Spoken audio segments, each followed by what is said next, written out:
మన హై స్కూల్లోకి రావడం జరిగిందమ్మా. కోనసీమ జిల్లా పి గన్నవరం ప్రభుత్వ ఆసుపత్రిలో ఎమ్మెల్యే గిడ్డి సత్యనారాయణ కూటమి నాయకులు 108, 104 అంబులెన్స్ వాహనాలను పరిశీలించారు. అంబులెన్స్ సేవలను తెలుసుకుని ప్రజలకు అందుతున్న వైద్య సహాయాన్ని తెలుసుకున్నట్లు గిడ్డి సత్యనారాయణ చెప్పారు. అత్యవసర పరిస్థితుల్లో ప్రాణాలు కాపాడాల్సిన 108, 104 అంబులెన్స్ వ్యవస్థపై వాస్తవాలు తెలుసుకున్నామని ఎమ్మెల్యే చెప్పారు. ఇటీవల వైసీపీ నాయకులు రాజకీయ ప్రయోజనాల కోసం శిథిలమైన అంబులెన్స్ల ఫోటోలు చూపిస్తూ తప్పుడు ప్రచారం చేశారని ఎమ్మెల్యే గిడ్డి విమర్శించారు. వైసీపీ పాలనలో రోడ్లకు మరమ్మతులు లేక అంబులెన్స్లు నడిచే స్థితిలో ఉండేవి కావని, ప్రస్తుతం రోడ్లు బాగుపడి అంబులెన్స్లు కండిషన్లో ఉండడంతో అత్యవసర వైద్య సహాయం అందుతుందని ఎమ్మెల్యే గిడ్డి సత్యనారాయణ చెప్పారు. రియల్ టైం ట్రాకింగ్, ఆధునిక వైద్య పరికరాలతో అంబులెన్స్లను అప్గ్రేడ్ చేసినట్లుగా గిడ్డి చెప్పారు.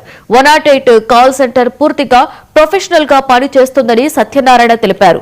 ఆరోగ్య రంగాన్ని భ్రష్టు పట్టించిన వైసీపీ నాయకులు ఇవాళ విమర్శలు చేయడం ప్రజలు గమనిస్తున్నారని గిడ్డి సత్యనారాయణ ఎద్దేవా చేశారు. కూటమి ప్రభుత్వం ఏర్పడిన తర్వాత ఈ రాష్ట్రంలో ఎన్నో సంక్షేమ కార్యక్రమాలు చేపట్టడం జరిగింది. అందులో భాగంగా ఈ రాష్ట్ర ప్రజలు ఆరోగ్యవంతంగా ఉండాలనే ఉద్దేశంతో ఈ ప్రజలకి ఏదైనా యాక్సిడెంట్ కానీ ఏదైనా జరిగితే వారిని ఇమ్మీడియట్గా హాస్పిటల్కి చేర్చే క్రమంలో 108, 104 వాహనాలు సక్రమంగా ఉండాలనే ఉద్దేశంతో వాటిని కొత్త వాహనాలు తీసుకురావడం జరిగింది.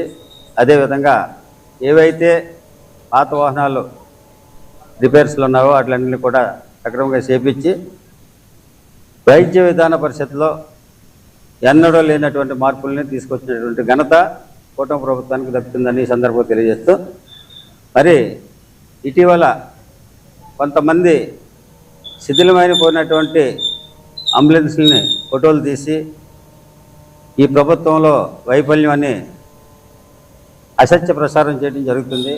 అయితే ఈ ప్రభుత్వం ఏర్పడిన తర్వాత ఎన్నో సక్రమైనటువంటి కార్యక్రమాలు వైద్య విధాన పరిషత్తులో ప్రజల ఆరోగ్యం విషయంలో ఎన్నో జాగ్రత్తలు తీసుకోవడం జరిగింది. అటువంటి క్రమంలో ప్రభుత్వం ఏదైతే వైఎస్ఆర్సీపీ ప్రభుత్వం చేసినటువంటి అరాచకాలు కానీ అకృత్యాలు కానీ ఏంటంటే అన్ని వ్యవస్థలనే నాశనం చేసినటువంటి ప్రభుత్వం ఏదైనా ఉందంటే వైఎస్ఆర్సీపీ ప్రభుత్వం చెప్పడానికి ఏ విధమైనటువంటి సందేహం లేదని ఈ సందర్భంగా రంగారెడ్డి జిల్లా రాజేంద్ర నగర్ లో 10వ అదనపు